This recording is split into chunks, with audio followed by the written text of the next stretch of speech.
Hi, folks. Steve Urban here, founder and CEO at recruiting firm Riderflex. If you enjoyed today's guest interview, please give it a like and be sure to subscribe to the Riderflex podcast. And now, a quick word from our sponsor.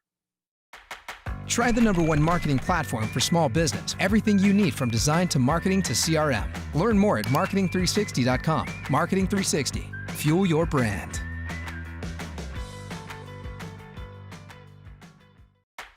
Try the #1 marketing platform for small business. Everything you need from design to marketing to CRM. Learn more at marketing360.com. Marketing 360. Fuel your brand. Mark Herschberg on the Riderflex podcast. Am I saying your last name correctly, Mark? I'm assuming I am. Yep, you got it. How are you, sir? I'm doing great. Thanks for having me on the show today. I love your background. I like that. I got the book there. It's nice. You got the lighting, the audio is good. I love it when people are ready for the podcast. That's nice. When you're an author, you have to go do the tour, and it's a virtual tour these days. And that means investing in your setup and getting the background, getting all the lighting, getting the audio, because those little things, it's like writing a book and then having poor production quality, a bad cover, typos. The content might be good, but no one wants to read it. And so same thing here. If I was in shadow, if the audio is terrible, even though I have good ideas, no one would want to hear it. Completely agree. For all you listeners out there that want to be on the show or start your own podcast, heed Mark's advice because it really does matter. And by the way, it doesn't cost a lot of money to get set up. I mean, it really isn't that expensive to just get a little lighting and a mic. It's not like you got to spend $10,000 to have a studio in your house. $100 for a decent condenser mic and then just a light that shines on you, you're good. $100. That's all it takes. And then of course, if you're like me, I sneak into my wife's vanity, touch up any little marks and stuff. Don't tell anybody I said that. Mark, tell us about yourself before we get into business, before we get into the book. I want to know about you, the person. Give me some early life stuff. Family, mom, dad, siblings, where you grew up, if you don't mind. Go for it. I've got two wonderful parents and a great brother. We grew up outside of New York and Chicago, so mostly suburban environments, although I did live in Boston back in college and post-college for a while. And I come from just a wonderful, loving family. My parents were great at encouraging education, and I grew up a classic 80s nerd. Really? A straight A student? Nearly straight A student. I was into math, science, chess, Star Trek. If there was an activity you associate with nerds in the 80s, I probably did. Is that why the chess piece is behind you? Is that what that is? I'm assuming it is. I was a competitive chess player, and really, ooh, yeah. So that was a big part of my life. I used to go to chess camp. So chess will always be meaningful in my life. Very good. Speaking of Star Trek, have you tried to watch the new Picard episode on Paramount Plus? Have you tried it? I have enough streaming services at the moment, so I have not yet gotten Paramount Plus. At some point, I will say, okay, it's time to go binge all the Star Trek on Paramount Plus. So I'm a little behind the newer episodes. Okay, so let's just take a pause right there. First of all, isn't that annoying as hell? I see this because my wife and I, we're not huge TV people, but usually we'll after dinner, if we're just trying to decompress, maybe we'll sit down for 30, 45 minutes and just chill for a minute, right? Maybe looking for something to watch. And it's always either Netflix or Amazon. Anyway, I was a Star Trek guy. The reason I'm bringing this up is because I was a Star Trek fan. And I saw something, where they had Picard, or they were doing a new series where it was about Picard. And I thought, okay, well, so I'm trying to find it right on Netflix or Amazon. And then my wife's like, no, it's only on this Paramount Plus, and then we have to buy it. And I'm like, what? Yeah, same thing. I answered just like you. I'm like, we don't need another streaming service. And so anyway, somehow we signed up for the trial or whatever. My point of all of this is, wasn't that good, Mark? I watched. It's not that good. Great, I can hold off on getting that one. Yeah, but I am a Star Trek guy. Okay, so no sports then, but your activities were learning, chess, things like that. No in high sports school? growing up. I was a competitive ballroom dancer throughout my 20s. I What? traveled the country. I went to national championships for a number of years. I was one of the top dancers in the country. Are you serious? Serious. Wow. So you can do it all, huh? Everything. Waltz, swing, whatever. I mean, you name it. All the. I am one of the rare dancers. Most people on the competitive ballroom circuit, they will dance 5 or 10 dances. There's 4 styles. Most have 5 dances. One has 4. So most people focus on 1 or 2 styles, 5 or 10 dances. I said, if I'm getting on a plane, if I'm spending the weekend in the city, I want to spend as much time as possible on the floor. So I competed in all 4 styles, 19 different dances, and I loved it. I loved being out on the floor. So, wow. When you were a young man, then you're winning chess tournaments, you're winning dance tournaments. That was your thing. Yeah, chess tournaments, I didn't win as many as I would have liked, but dancing, I did extremely well. Do you still dance now? Unfortunately, I don't compete anymore. I retired from it a number of years ago. So I'll just socially dance once in a while when there's not a global pandemic going on. If you go to like a dinner party and people are dancing, you probably look out on the floor and go, okay, that guy doesn't know what he's doing. She doesn't know what she's doing. They don't know what they're doing. And then you get out there and everybody's like, holy shit, look at this guy. He's good. It's challenging at weddings for 2 reasons. One, the dance floor is way too crowded. So everyone's, oh, Mark, you dance, go on the dance floor. Well, there's no room to dance because everyone on the dance floor is just packed in. And in ballroom dancing, we need room to move. But also, I'm always hesitant. You don't want to show up the bride on her wedding day. So I don't want to make too much of a scene. It's like, no, we want you to dance. Yeah, but let's focus on the bride. Right. I can see that. Okay. All right. So let's go back to high school. Did you get a scholarship? You went to MIT, right? I'm pretty sure. I did. Yeah. Did you get a scholarship to go? I had some tiny scholarships I won from some competitions, but no, had to pay most of that very large tuition. Oh man, but getting into MIT, congratulations. I mean, what a great school. Okay. And you got your master's from there too? Also did my master's there in cryptography.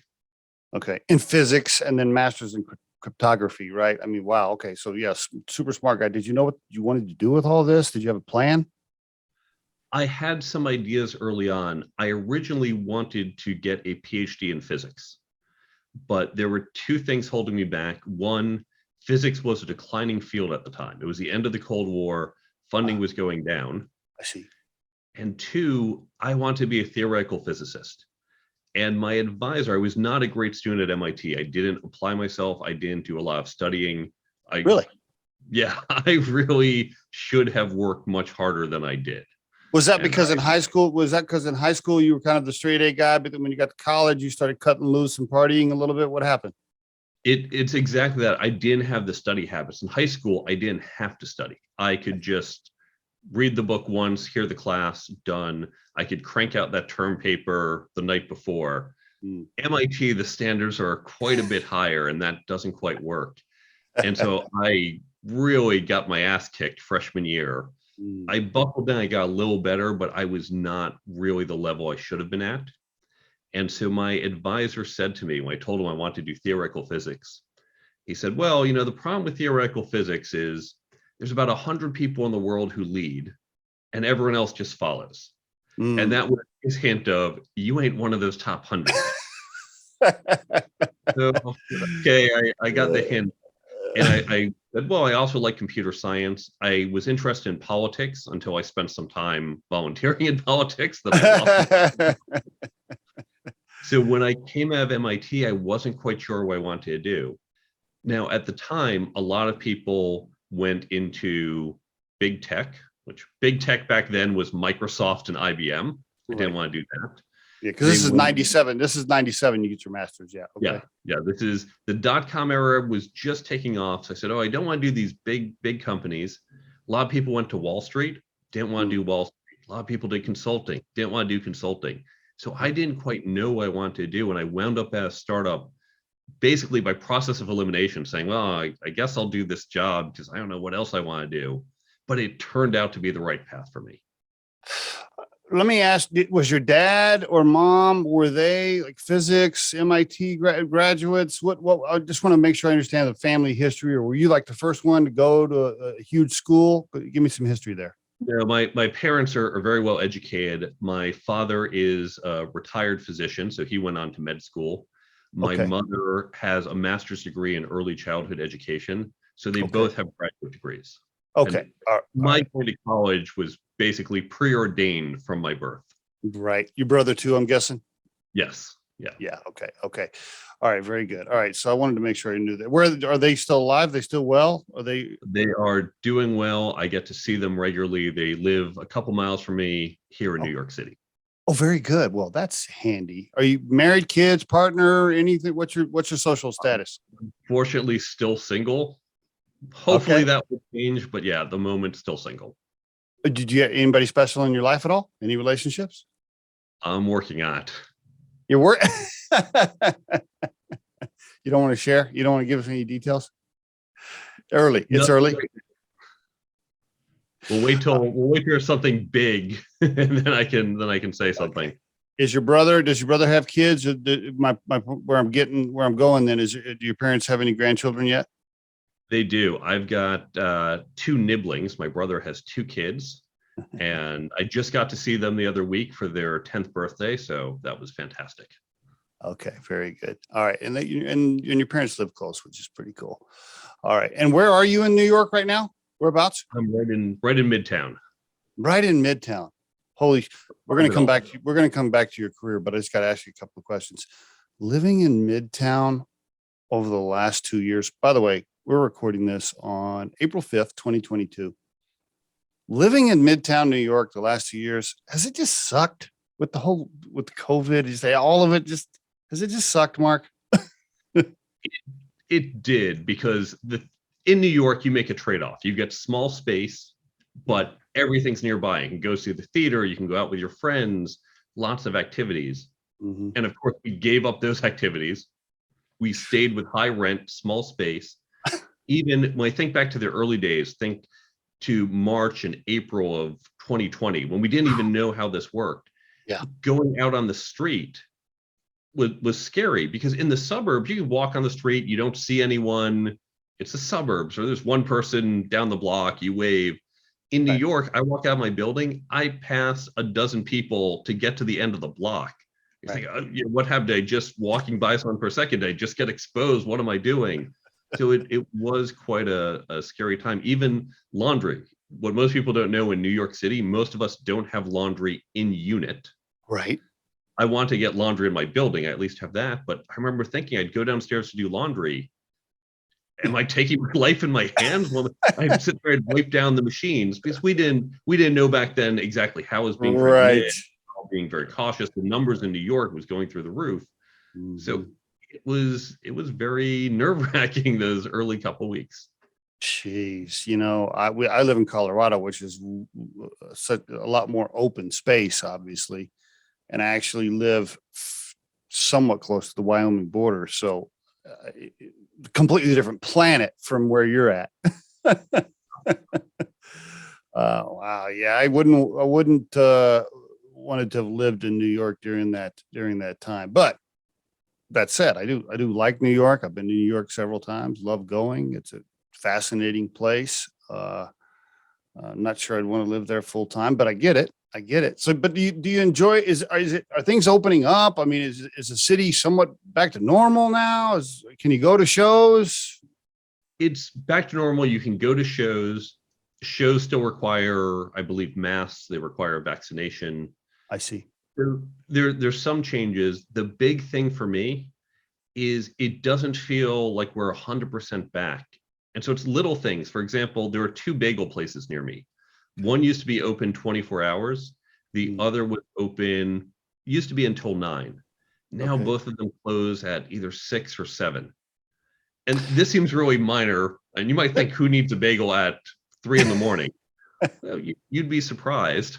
Yeah. But those little things that New York, the city that never sleeps, why are these places closed at 7 o'clock? It just doesn't feel the same.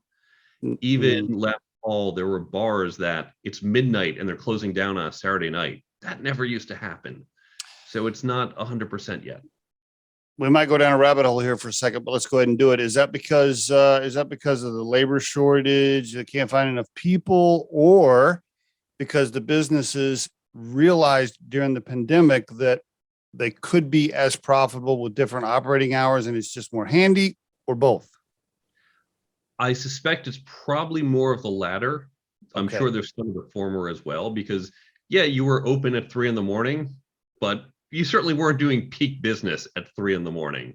And so I might have said, yeah, this is just not worth it. Gotcha. I do think that's it. I hear, Riderflex, our day job here at Riderflex is we're a recruiting firm, right? So that's what we do for a living, is place candidates. And you wrote a book about career advice. And so we both have lots of experience around the topic.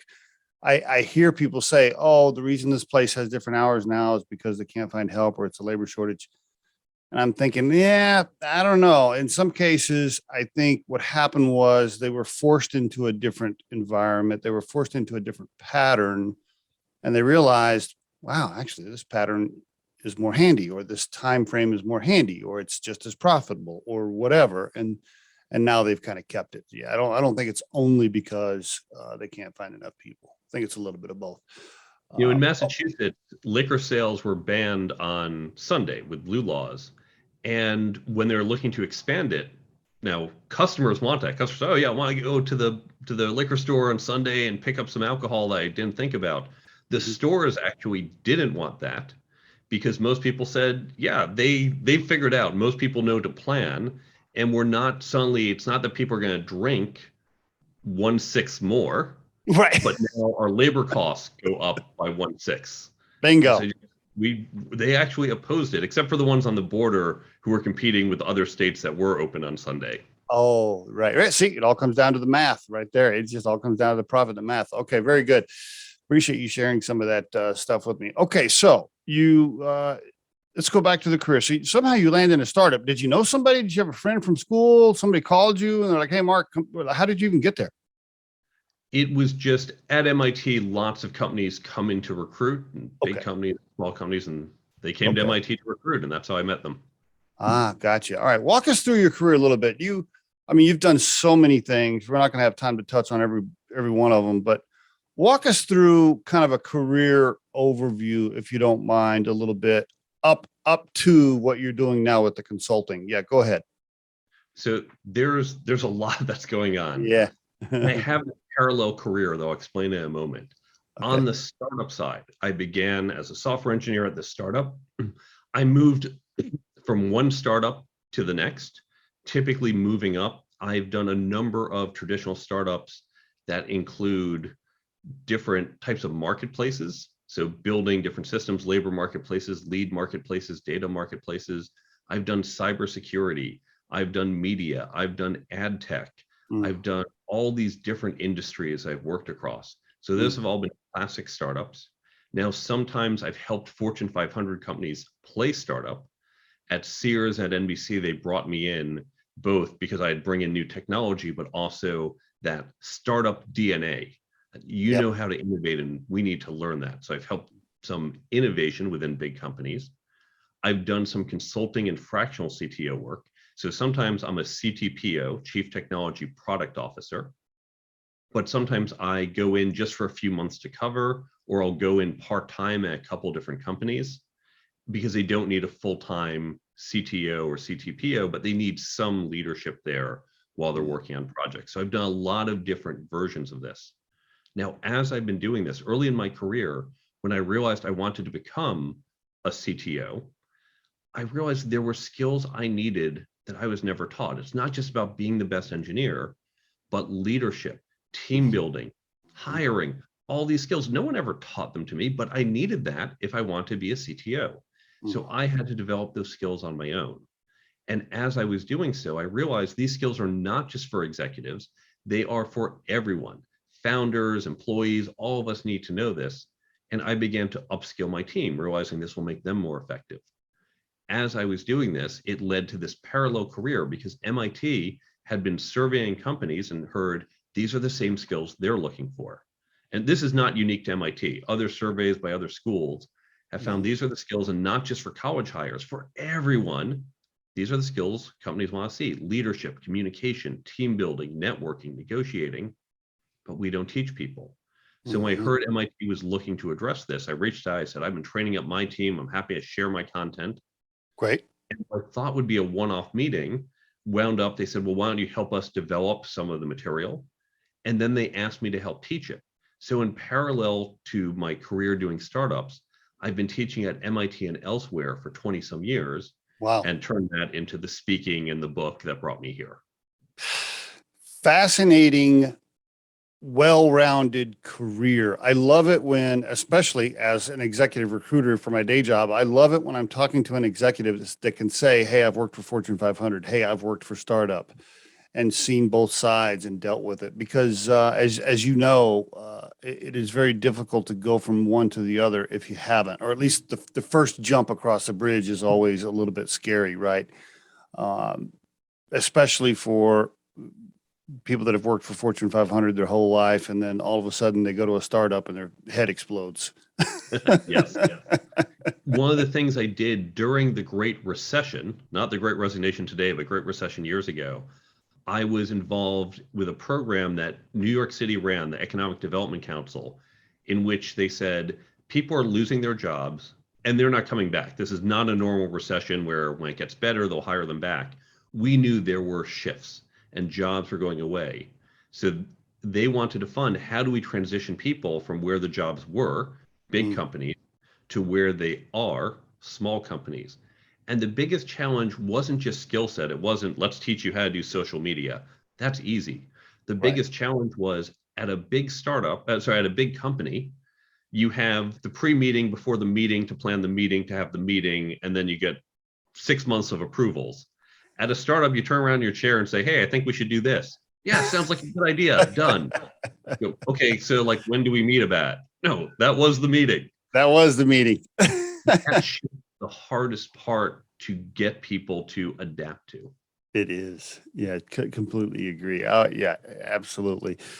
Do you enjoy, which one do you enjoy more? Like if you had to force rank, if somebody called you tomorrow and said, we'll pay you $500,000 a year to be CTO at a Fortune 500 company, or we'll pay you $500,000 a year to be the CTO of a startup with 50 employees, which one would you take? Startup, hands down. Startups are so much more fun. I hate bureaucracy. Yeah. I hate the slowness of a big company. I hate the politics in a big company. Small companies, I just feel like we're more nimble. We move faster. We do have politics. We do have some bureaucracy. I'm usually the person pushing for more process, but still we're on the other side of the hill there, and I'd rather be on that side of it. I always love it here at Riderflex. Somebody will say, well, do we have a policy for that? And I'll be like, nope, we're creating it right now. We're creating it right now. Do we have a form? No, we don't. Let's make one. Let's make one. That is the fun part about startup, right? I mean, the scary part, of course, is cash flow and, things that you have to worry about a little bit more when you're in a small company. But it is fun and exciting to move quickly and make decisions and really have a major impact on the brand. That is what's so fun for me. And in most cases, you're going to make less money, especially on the compensation side. Maybe down the road with an exit, if you have equity, you can cash out. But it's just a lot more fun. And life is short. I know, because I'm getting older. And if you're not having fun, why the hell are you doing it? Right? Yeah. And yeah, go ahead. Yeah, even though I've taken those bets and I've been lucky that some have paid off, but even if you told me none of the equity will ever work and I know I'm taking a pay cut, money is not my most important driver. Yeah. It's so wonderful to hear people say that. And isn't that different from the 80s and 90s? I feel like it is. Back in the 80s and 90s, it was like, okay, what can my title be and how much money can I make? Or at least that's how it felt.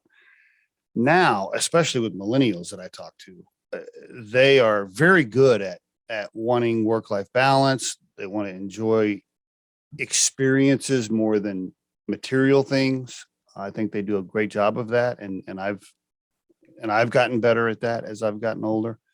I agree. The experience is what really matters at the end of the day. I mean, if you live in a big giant house that's worth $5 million and you've hated your career and you've hated your life, but then there's a guy that lives in the suburb in a little $400,000 home and he loved every minute of it.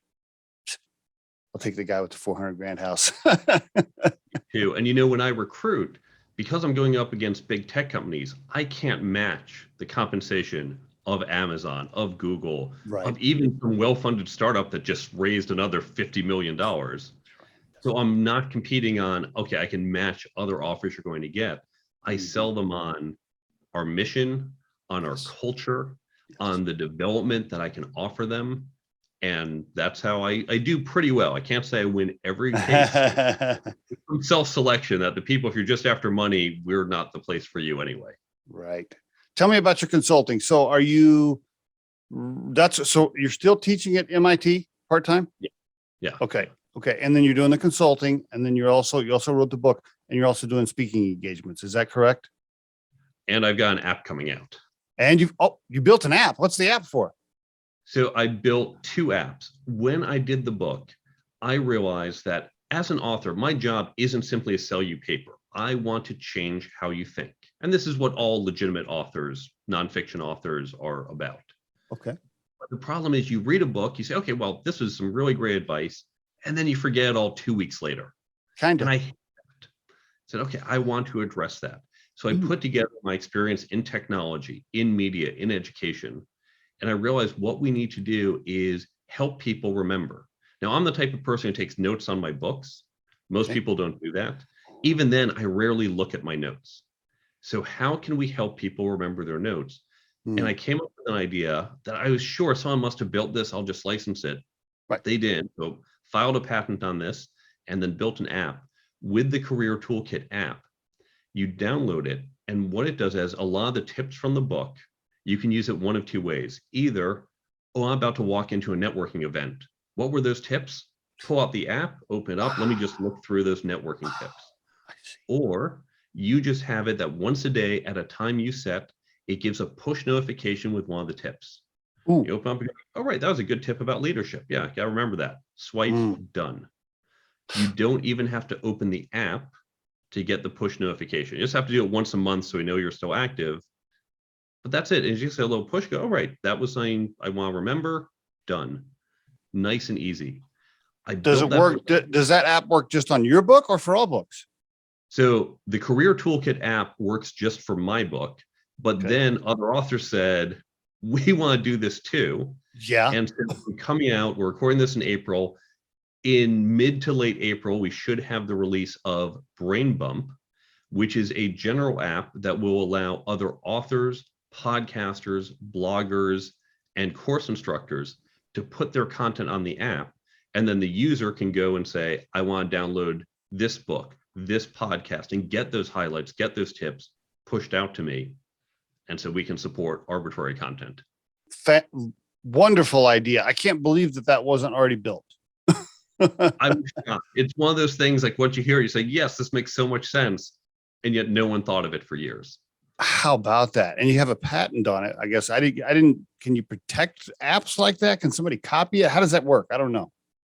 So the patent, I've done a lot of patents in my career, which has been, once I learned how to do it, it's been a lot of fun and provides good protection for startups.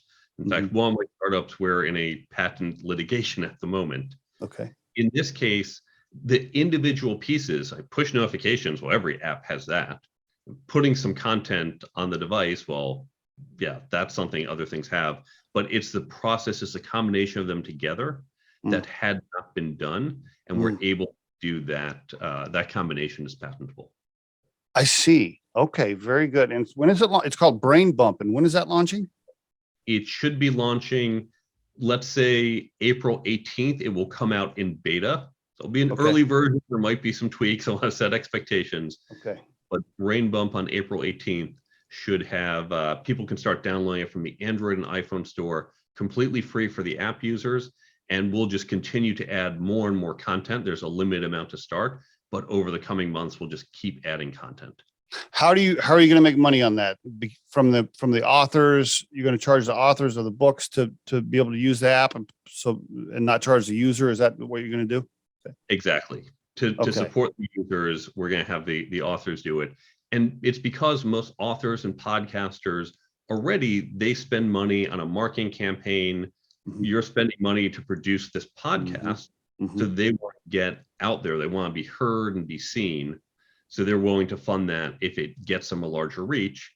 And for the user, great, you get free content.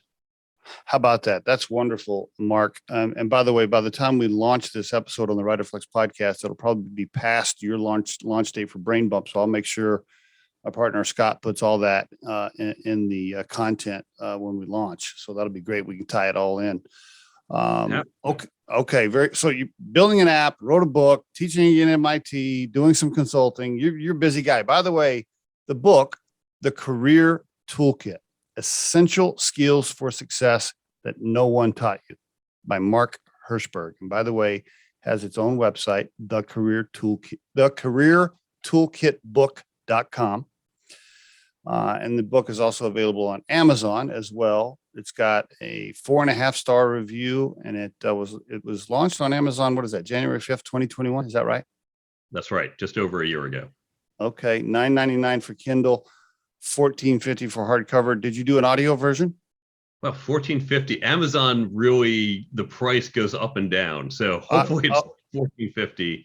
The list price is $28.95. I see that. Yeah, I see that. At the moment, but Amazon, the price fluctuates almost every day.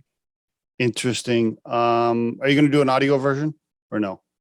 Maybe one day. I don't know if there's enough demand to justify the production cost of doing audio. And then you have challenges. What most people don't know with audiobooks, there's a number of things, including you don't control your pricing. Amazon sets the pricing of it. For all audiobooks? Yes. I didn't know that. I didn't know that. Interesting. Well, you have the voice for it, though. I'm sure you've been told that before. You do have the voice for it. I have. And so I would like to do it, but it costs probably, it's going to be about $5,000 to do a proper audiobook. Interesting. So will I get enough demand? Putting all that money up front, will I get enough sales from the audiobook? Incremental sales that aren't cannibalizing other sales to justify that cost. Okay. Were you self-published, or what'd you do for the book? I wound up self-publishing because when I looked, there are a few reasons. One, I wanted the control. Two, that app was scaring publishers. Some publishers were getting nervous when I said, I want to do an app. I see. Wait, you're going to cut our sales. And if you think about the app, I mentioned we're giving away the content free to people. Now, I'm sure someone out there who's going to say, you know what, that $28.95, that $14.95, that's expensive for me. So if I can get it for free on the app, that's what I'm going to do. And I'm just going to flip through all those tips. All right. And I'll lose some sales. But I think there will be enough other people who will say, this makes the book so much better, so much more enjoyable. It will also help word of mouth marketing. People are going to say, yes, I agree. They'll remember the book more. So I think it will increase sales, but publishers, this is something new and they were getting a little nervous about. Well, I think the counter to that is you could say, well, podcast folks, they put out free clips of the interview all the time on YouTube or whatever. You can be like, oh, I'm going to see this 2-minute clip. And you don't have to listen to the whole thing, but users get hooked on the clips and then they listen to the whole thing. Very, very similar, right? Exactly. Give us the overview of the book real quick. Go for it. Give us the 3-minute elevator pitch of the Career Toolkit. Yeah, go for it. 10 chapters and 3 sections. And these are the skills companies say they want to see. The chapters are Section 1, Careers. Chapter 1, Create and Execute a Career Plan. Chapter 2, Working Effectively. Things like managing your manager, understanding corporate culture. Chapter 3, Interviewing. As much from the hiring manager side as the candidate side. There's lots of stuff on the internet about how do you answer this interview question. We don't teach people how to interview other people, how to hire. It's a huge gap. I know lots of executives who never learn this. Second section, leadership and management. What is the essence of leadership or the fundamentals? And then management, we look at people management and process management both. The third section, interpersonal dynamics. We cover communication, networking, negotiation, and ethics. How did a CTO physics guy get so interested in the human side of this? How did that happen?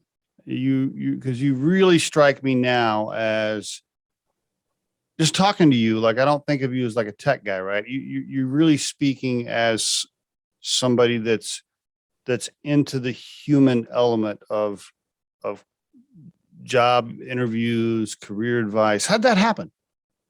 That was an intentional change, because when I came out of MIT, remember I said I was a classic 80s nerd, and Yeah. MIT certainly encourages that personality.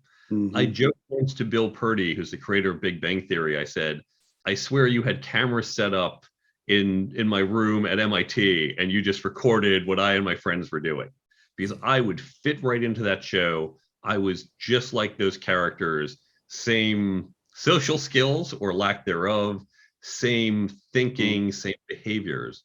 And I realized early on, it goes back to when I want to become a CTO, what did I need to get there? I looked at other CTOs, I looked at the skills needed and realized, yeah, I'm tripping up. I'm coming up short in some of these areas. So it's a very intentional effort to improve in these areas. And what I think happens, we talk about people, first, it's important to understand you can learn these skills. Yes, there are natural leaders. There are natural networkers. There are also natural golfers. There are people who are naturally good at math. That doesn't mean the rest of us, if we're not natural, can't learn.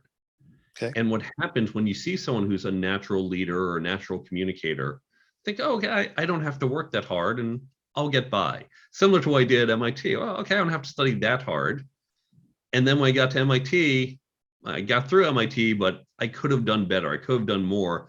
I didn't push myself. I didn't know how to improve. But when people say, okay, I'm going to really focus on this, I was a terrible dancer. I was so off time. I was so bad at dancing, I would dance off time to techno. I couldn't hit 1 out of 2 beats. That's how bad I was. But I was very disciplined, very rigorous in my training for ballroom dancing. And even though I started really low, by putting in the effort, I became one of the top. Same thing happened here. Other people said, oh yeah, I'm good enough at leading. I'm good enough at communicating. I said, I'm down here. So I really have to work at it. And that's how it pushed me to get to the top, because I keep working at it. But the other thing that happened is to understand it. For me, I have to break it down. I have to understand how to think about it. I have to understand the model. Richard Feynman famously said, if you want to understand something, you need to be able to explain it to someone else. And by doing that, by taking that process, now not only am I better at, but I can help other people with it. Where did that help mentality come from? Is that from your mom or dad? What is driving you to want to give back and help others with their career? Where's that coming from? Some from my mom and dad, some innate. It's just who I am. Some even, I'm Jewish. There is a philosophy in Judaism, tikkun olam, which is we have to leave the world better than we found it. So I think it's a number of factors together, but I love helping people. I do a lot of volunteer work with nonprofits. If I can help other people, just think about the incredible impact, if all of us did this, we'd have on the world. Right. Yeah. Couldn't agree more. Okay. Very good. Appreciate you giving us that overview of the book and talking about the app as well. By the way, Mark is also, of course, on LinkedIn.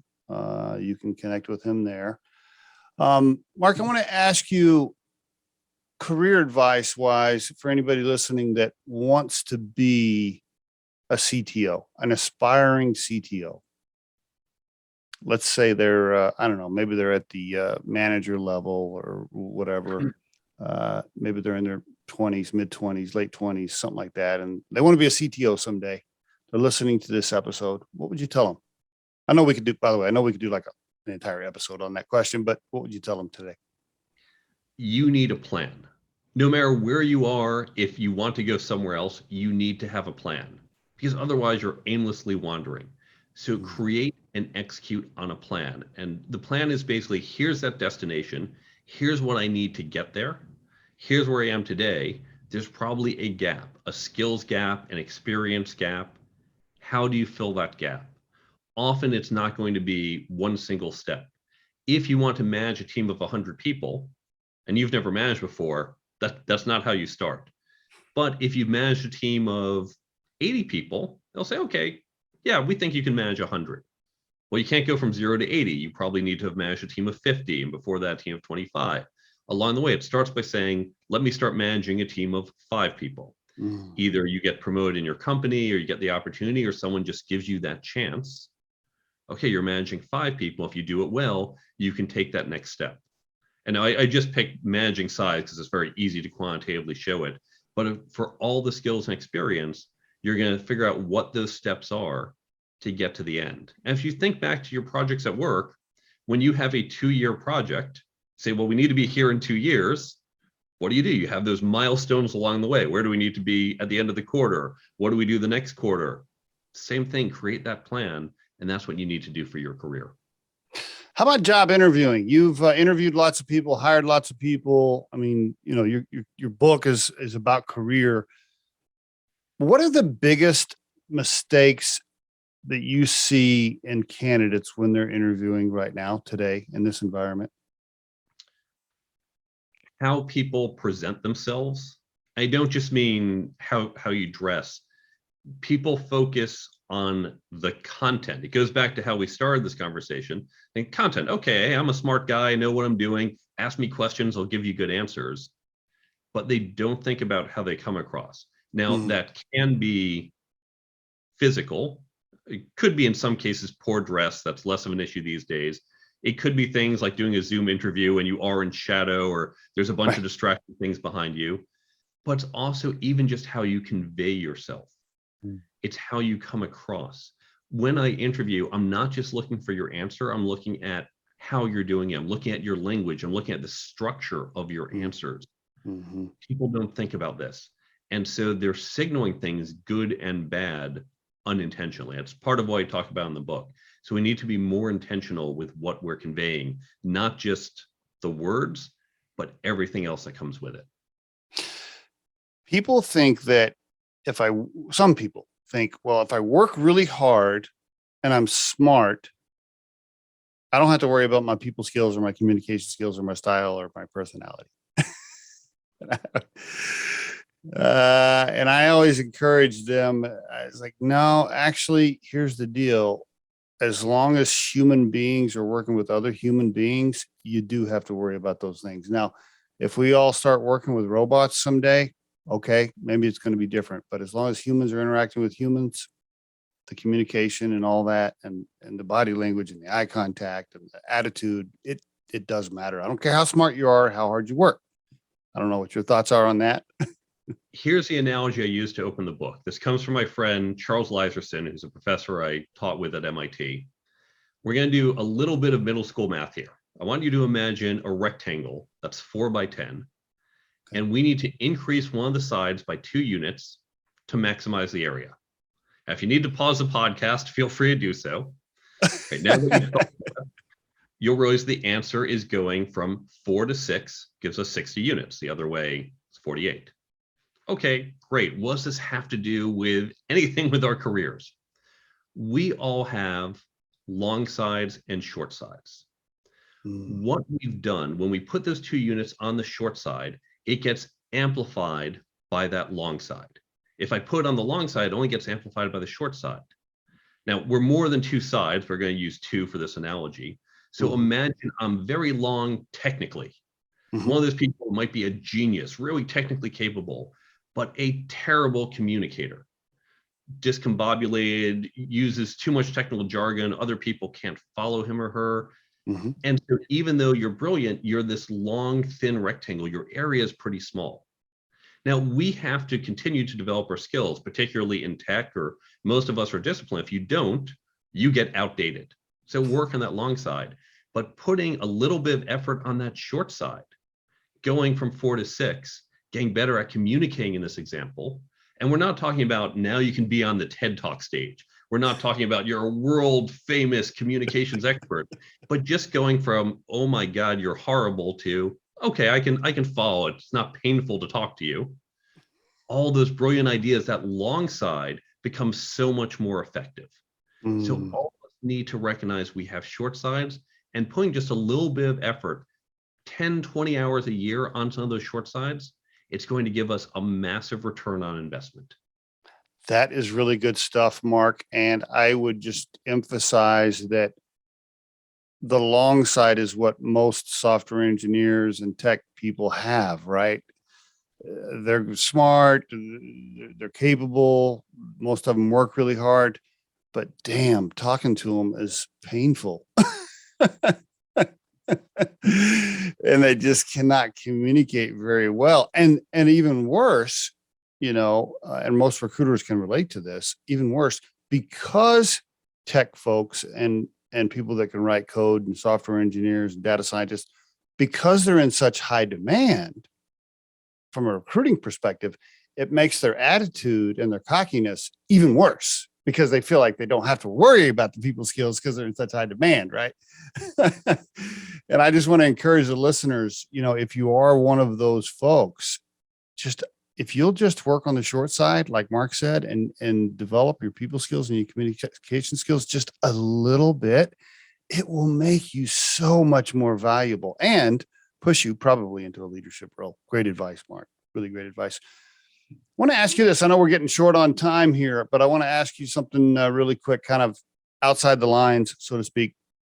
When it comes to social media for an executive or an author or anybody that's marketing their personal brand, what are your thoughts about speaking out on topics on social media? For example, I noticed you did a post about the Will Smith thing on your LinkedIn. I guess a two-part question. What are your thoughts about folks like you taking sides or speaking out on topics on social media? That's part one of the question. And part two is, should Will Smith have slapped Chris Rock? So the first part, I started doing social media because as an author, you have to do that. It's just part of how you promote yourself. You have to. I never did much before. I was on Facebook and LinkedIn just for friends. Now I do public posts. Yep. And I do believe we have to get into relevant issues. Now, I don't bother with, this is a little dated, I don't bother with, is it a blue or gold dress? I don't wade into that publicly. I don't wade into whatever, I don't know, what Kardashians are doing or random things like that. It's not relevant. I talk about professional skills. I talk about careers. I talk about ethics. And if things touch upon those topics, I will get into it. Now, sometimes we can use real world examples. And so why I wrote about Will Smith is the post I have today, the day we're recording, we saw, okay, he slapped, everyone said that's bad. Other people came out and said, hey, wait a second. If you look for years, yeah, that's bad, but we've had people like Harvey Weinstein were in the academy for years and no one spoke up, and we've had far worse. And they're right. We have had far worse. We didn't speak up. I said, why are we making a big deal out of it? And the topic of this post is saying, what's happened? It's not that we have this different, we ignored that, and so we should ignore this. It's that we've changed the bar. We've said, this is no longer acceptable. If you think back to when we were younger, a man in the 80s could say to a woman some sexual comment in the office and yes, brush it off. Yep. Oh, boys will be boys. And now he said, no, this is not acceptable. We have changed standards. The fact that we didn't address it back then doesn't mean we shouldn't now. And the fact that we are standing up to this, even though there is far worse, even though there's a war in Ukraine, we'd love to stop Putin. You and I can't stop Putin. We have to wait for the nation states to do it. But we can, in some ways, stop Will Smith. We can put that social pressure on, and we can say this behavior won't be tolerated.